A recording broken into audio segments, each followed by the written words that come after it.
Sometime in 1984, a teenager in Germany sat by his stereo, waiting to capture new music off the radio. When a catchy new wave track came on, he hit record on his cassette deck. Like many kids building mixtapes at the time, he wanted a clean recording.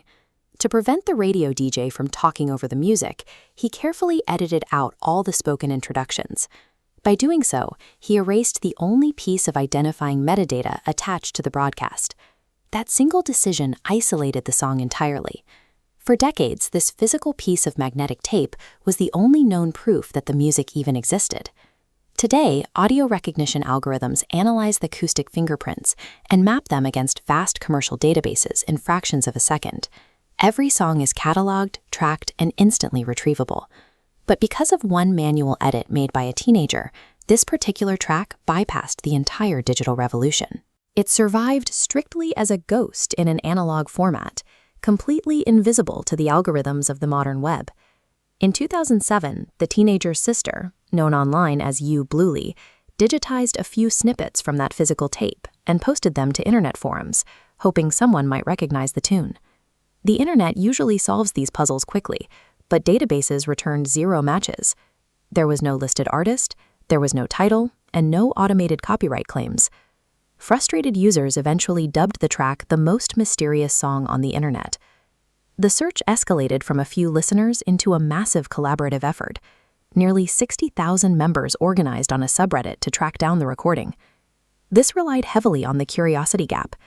Encountering a permanent void of information triggers a powerful drive to fill it. This 17-year investigation provided a rare sanctuary from a fully documented world. The community organized around the singular challenge of hunting an anomaly that the internet's vast databases had failed to map. Investigators realized standard search engines were useless.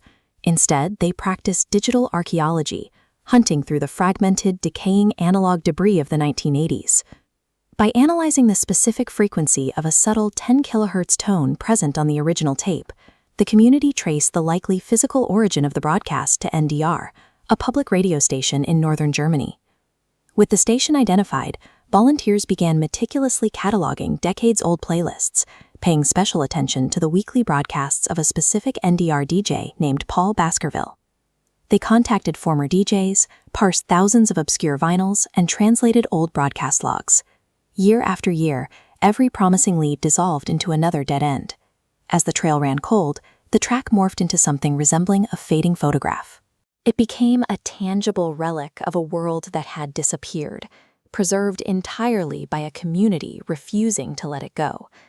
In 2024, a Reddit user named Marin1412 changed tactics. Bypassing audio databases entirely, they started digging through offline, historical newspaper archives. Deep in those archives, they spotted a brief 1984 article reviewing a regional band from the city of Kiel. The article described their sound as rock with wave and pop influences, a perfect stylistic match for the tape. The piece identified the band as Fex. Shortly after, the community finally confirmed the title of the long-lost track, Subways of Your Mind. The investigator contacted Michael Hadrick, a former band member, to ask if he had old demo materials from his time in Fex. Hadrick checked his records and confirmed they were indeed the authors of the track. After 17 years of obsessive global coordination, the resolution revealed a striking irony. The men who wrote the song lived quiet, ordinary lives in Germany, entirely unaware millions had spent nearly 2 decades searching for them. Shocked by their sudden fame, the band members, now in their 60s, reunited. They authorized a new release of the song, bringing their local 1980s demo to an eager global audience. Yet, alongside the celebration of finally identifying Fex, a distinct sense of melancholy rippled through the online community. The puzzle was complete, and the pursuit was over. The appeal of the mystery relied on its connection to the pre-internet age. It reminded people of a time when cultural artifacts could genuinely slip through the cracks and vanish entirely.